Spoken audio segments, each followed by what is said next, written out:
Não foi pelo batom. E as coisas mais cabeludas, mais escabrosas. Como é que foi o 8 de janeiro de vocês, de 2023? Nossa, o que tá acontecendo em Brasília, menina? Alguém tem alguma ideia? Forças Armadas, salve. Ela é cabeleireira. Cabeleireira Leila. Uma metonímia. Cabeleireira Leila. Uma mulher, um batom. Eu preciso expressar minha arte. E de repente viu aquela imagem da estátua em frente à Suprema Corte. Gente, camisa da seleção, bandeira do Brasil, celular na mão, ladrão não sobe a rampa. Meu Deus, né? Vamos falar de cinismo. Os cânticos, o objetivo, os alvos. Sabia que estava errado. Pedido de intervenção militar, não aceitava o resultado das eleições, ponto. O comandante da Marinha, não, golpe, o quê? Oi, não, nunca vi. Beijo, flor de lixo, não sei por onde você anda. Não é o batom.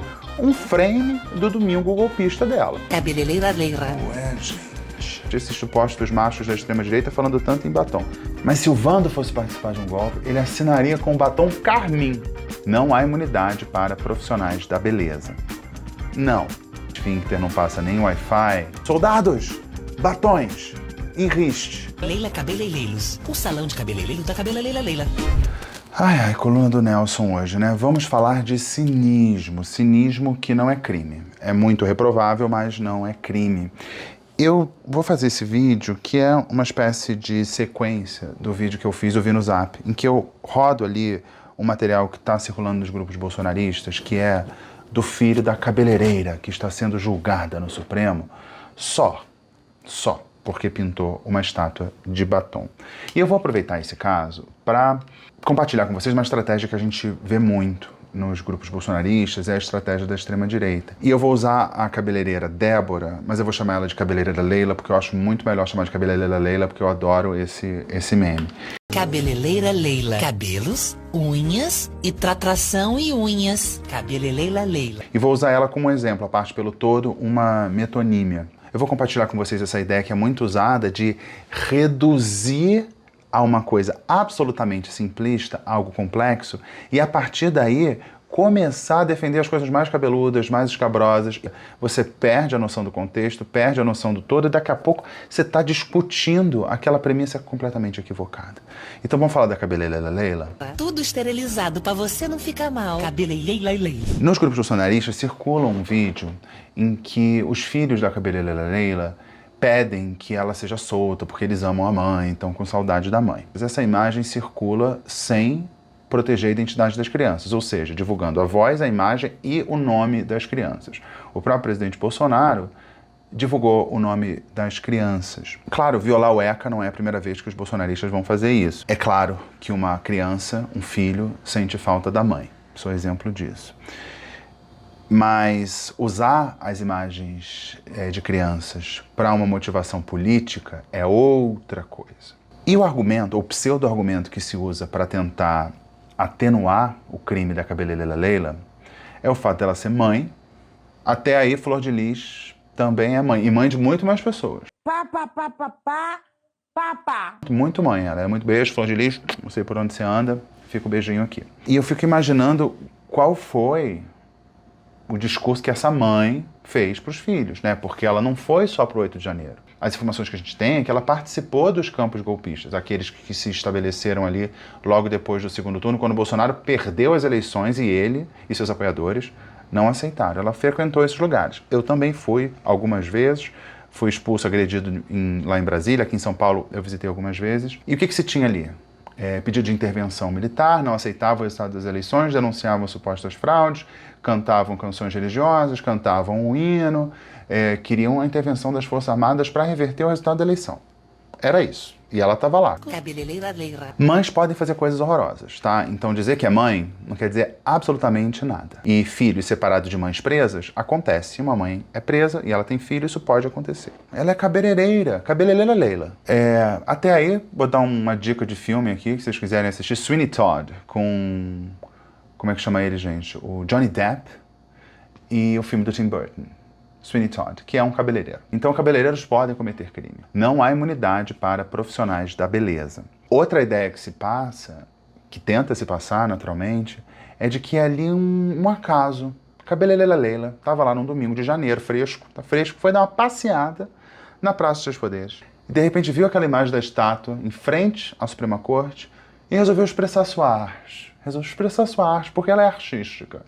Ela trabalha como profissional de beleza, não sei se agora trabalha presa, mas trabalha como profissional da beleza e é uma artista. Leila Cabeleireiros, o salão de cabeleireiro da Cabeleleila Leila. Mas para começar a discutir isso, você tem que aceitar a premissa que a Cabeleleila Leila foi julgada por conta dessa foto. E é isso que a extrema-direita faz, tenta reduzir aquilo à foto, que é uma mulher em cima de uma estátua com a bandeira do Brasil e a mão suja de batom. Essa premissa está errada. Ela não foi investigada, denunciada e julgada por causa dessa foto. Essa foto é um frame do domingo golpista dela. E isso está nos discursos das lideranças. Até os senhores, no caso da testosterona, falando, o batom, eu nunca vi esse povo da extrema-direita, esses supostos machos da extrema-direita falando tanto em batom. Não foi pelo batom. Ou não foi só pelo batom. E aí eu conto pra vocês o meu 8 de janeiro. Como é que foi o 8 de janeiro de vocês de 2023? Foi legal? O meu, eu tava num churrasco na casa de alguém, e eu tinha uma entrada ao vivo programada pra CNN, que seria uma análise política dessa primeira semana do então início de terceiro governo Lula. E eu tinha uma hora para entrar, na hora X, eu não me lembro. E aí começaram a me ligar, e eu falei, gente, calma aí, não tá cedo, falta ainda uma hora, sei lá, uma coisa assim. Sei lá, vou abrir, né? Aí eu abri o aplicativo, que é tipo um Skype. Do lado de cá tem a minha imagem, então eu vejo a minha imagem e vejo também a imagem que está na televisão, a imagem que as pessoas estão vendo em casa, né? Para eu poder descrever as imagens. E aí, quando eu vi a imagem, tipo, vou até fazer um efeito especial aqui, ó. Quando eu vi a imagem, ficou muito claro que era. Você é jornalista, trabalha com política por eleição. Ficou claro para qualquer pessoa. Pergunta para qualquer pessoa, quando ela viu o 8 de janeiro. Agora tem que ser sincera, né? Agora é difícil, a gente está falando de cinismo hoje, né? É difícil ser sincera nesse momento. Mas, pensa, 8 de janeiro, quando você viu a imagem, pensa no jogo do detetive, né? Quem? Onde? Como? Eram bolsonaristas, fantasiados de bolsonaristas, camisa da seleção, bandeira do Brasil, celular na mão, cantando. As pessoas chegavam e falavam, Forças Armadas, salve... Ladrão não sobe a rampa. Meu Deus, está todo mundo falando a mesma coisa. Gente, é a sincronicidade do universo, não é mesmo? Então, aquelas pessoas que absolutamente se identificavam, estavam vestidas da mesma forma, cantavam os mesmos cânticos e tinham o mesmo objetivo. Que, no fim das contas, você pode dar um nome que for, você pode chamar, como eu chamo, de tentativa de golpe de Estado. Mas há quem chame de Revolução Popular, é o povo nas ruas, é Deus agindo, o que for. Mas todo mundo entendeu que aquelas pessoas estavam ali para fazer com que, ou tentar fazer com que, Lula não continuasse seu governo. Ponto. E tinha uma gramática própria, tinha uma liturgia própria, tinha uma vestimenta própria. E o Bolsonaro tinha dito, não é eu autorizo não, é o que eu posso fazer. E contar também. Naquele momento nos grupos bolsonaristas, que eu acompanho desde sempre, havia ali uma comemoração. Eles entenderam, obviamente, né? Não é falar assim, gente, quem são essas pessoas? Que manifestação espontânea é essa? Nossa, o que está acontecendo em Brasília, menino? Alguém tem alguma ideia? Não. Houve esse apoio imediato, porque aquilo ali era a concretização das promessas, das 72 horas que não chegavam nunca. Agora, fica meio feio se defender isso, né? Você não tem nem prova de fraude na urna e quer defender que seja... Entra o cinismo dos defensores dessas pessoas, defensores pagos, os advogados, ou defensores espontâneos, os militantes. E aí entra a história do batom. O batom não é atenuante. Porque se batom fosse atenuante, talvez seja mais uma doutrina do direito lunar cristalino, né? Tudo pode ser, só basta acreditar. Que é, tá com batom na mão, absolutamente atenuante. Você mata alguém. Aí na hora de sair, você vai lá e pinta a parede com batom. Que absurda essa pena.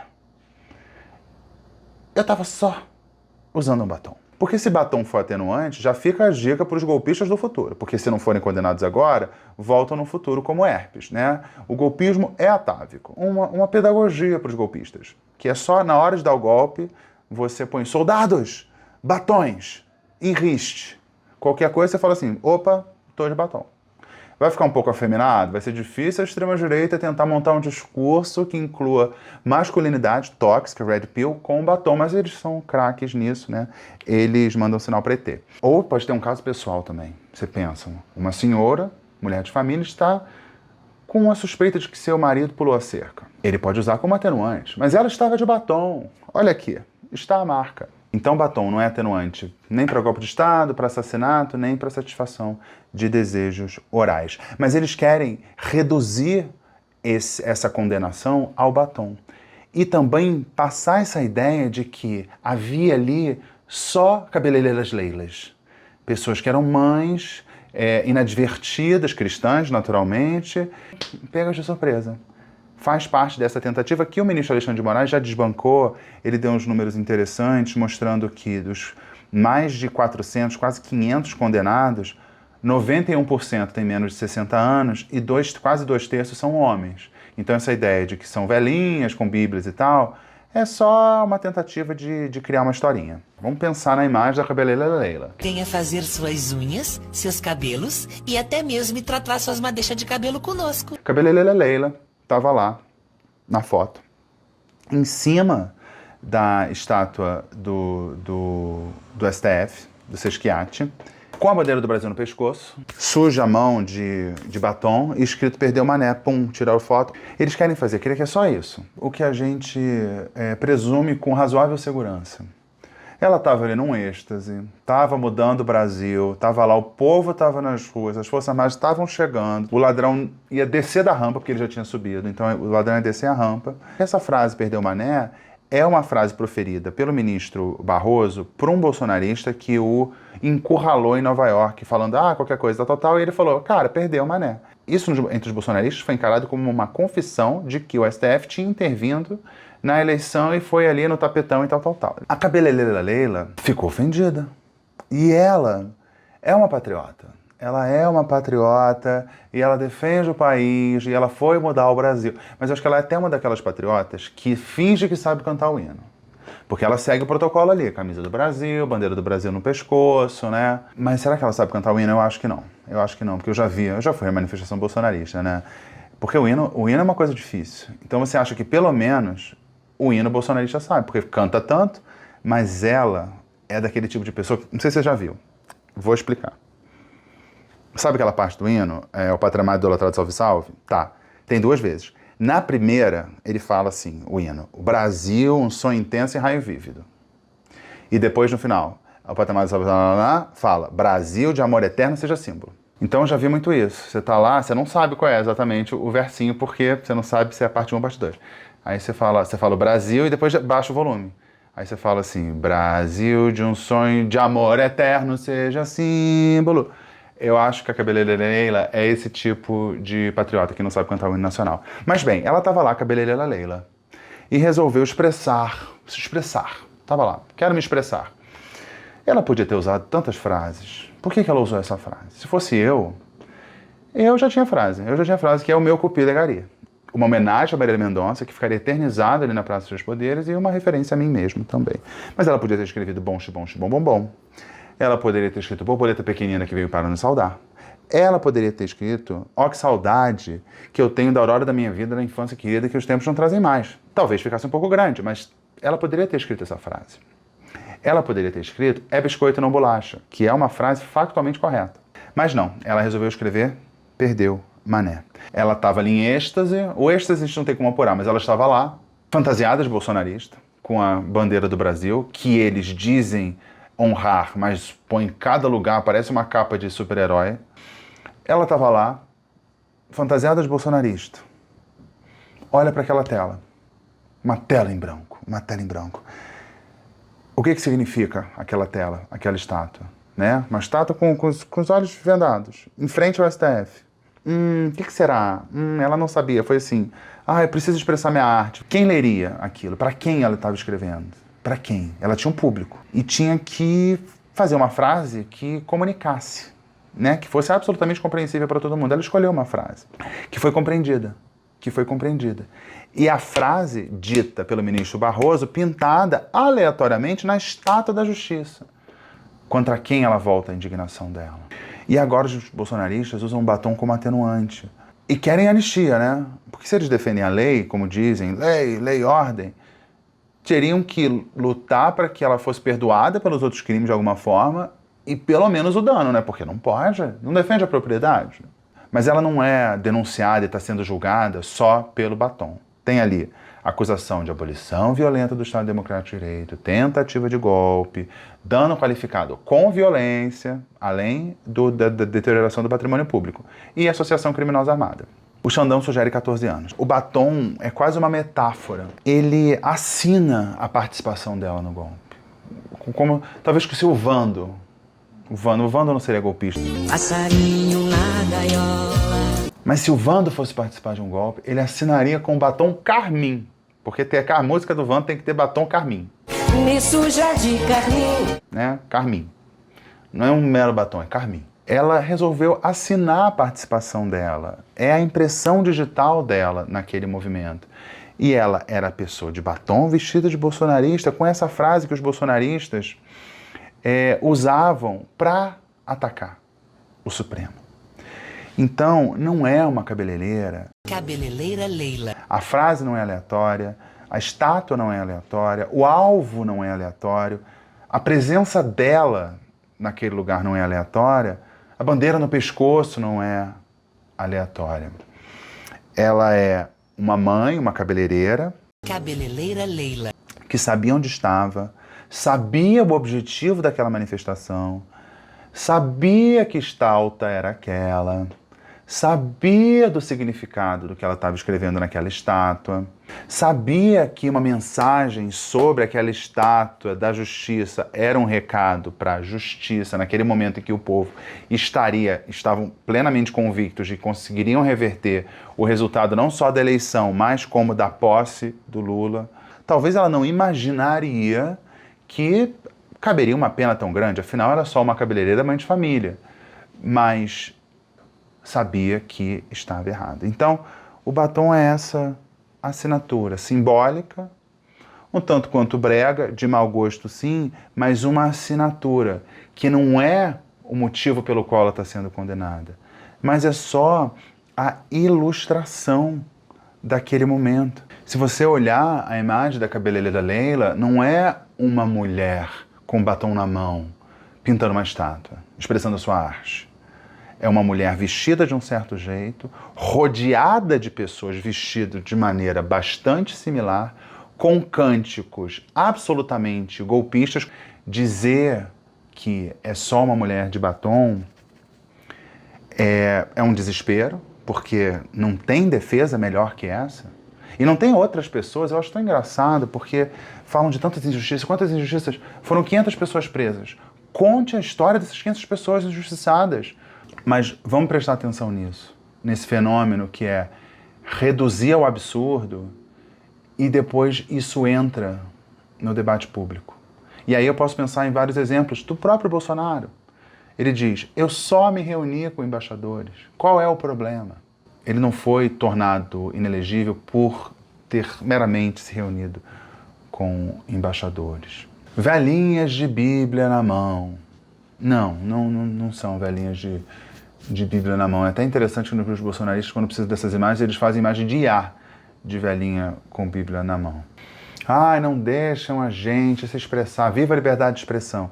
Você não tem liberdade para se expressar através de um documento que prevê a subversão do Estado Democrático de Direito. Você não é livre para planejar o assassinato de pessoas eminentes de seu país. Você não é livre para convocar as Forças Armadas para subverterem o resultado de uma eleição sem qualquer comprovação de fraude. Não é liberdade. Então, quando a gente começa a discutir com as pessoas que estão tentando passar pano para o que está acontecendo, é muito importante a gente não cair na premissa errada. A gente ficar discutindo batom. Não é o batom. E muitos dos advogados no Supremo Tribunal Federal, a gente está vendo que eles não estão nem falando que não houve golpe. Por quê? Pelo Supremo Tribunal Federal, houve golpe. Pessoas foram condenadas por golpe, por enquanto sem liderança condenada. Então, nem os advogados. O que eles querem fazer, muitos advogados, é assim, não, meu cliente não tem nada a ver com isso. Nada a ver, mano. Nada a ver. Tava só passando. Tava lá tipo a cabeleireira Leila, né?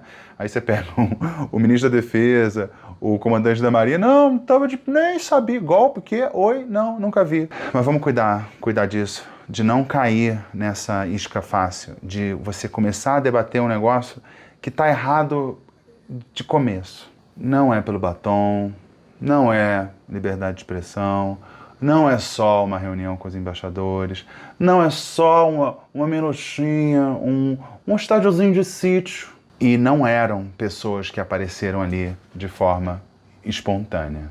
Eu entendi no 8 de janeiro, você entendeu no 8 de janeiro, todo mundo entendeu no 8 de janeiro. Agora que o lance está estreitando, que o esfíncter não passa nem Wi-Fi, aí começa, não é bem isso e tal. Atentai. Beijinho, coluna do Nelson, fica por aqui, tchau. Até a próxima.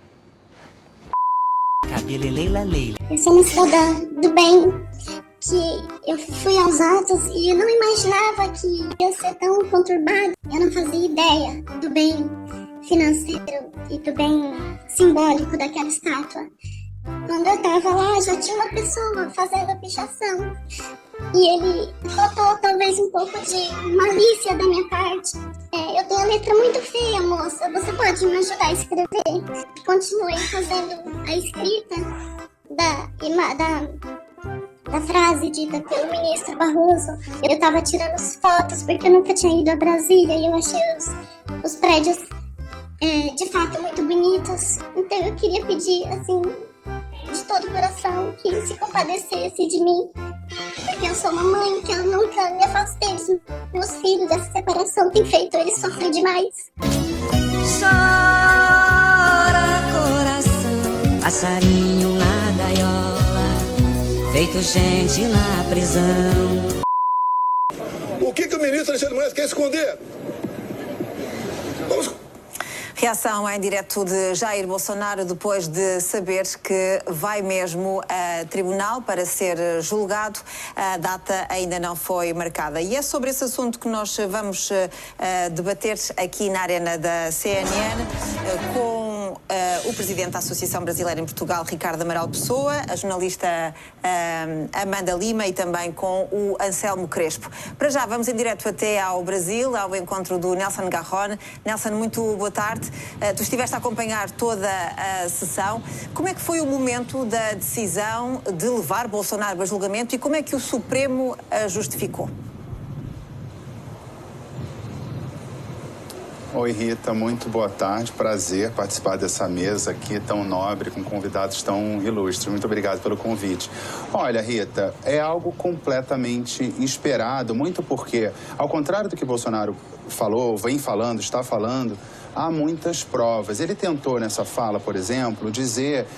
manifestar o compromisso dele com a democracia, né? Ele citava, por exemplo, a fala dele para militares e querendo passar a ideia de que aquilo que ele estava a sugerir não era um golpe de Estado, era uma mera sugestão.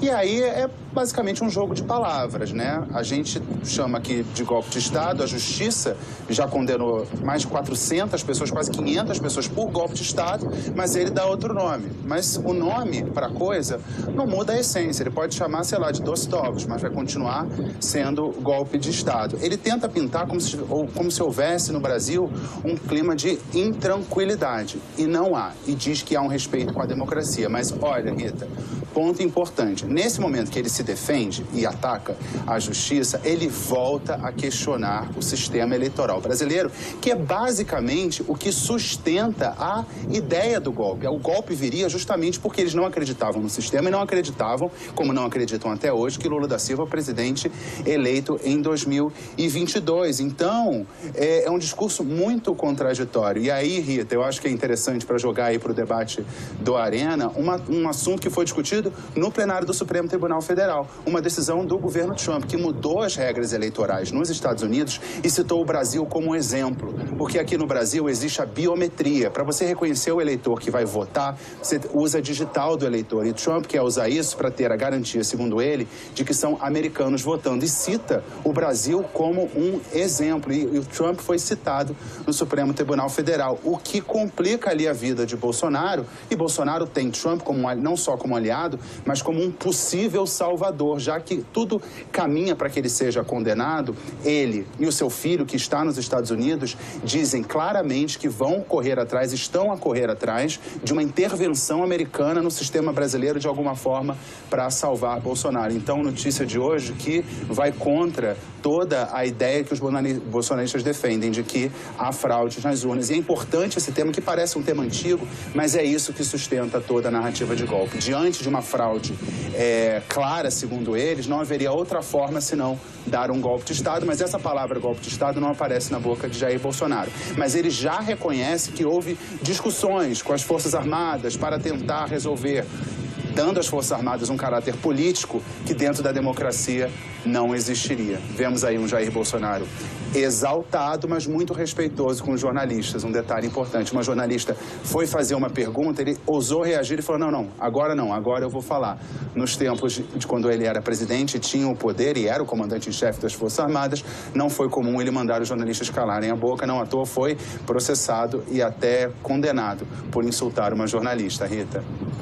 Outros tempos, não é, Nelson? Outros tempos para Jair Bolsonaro.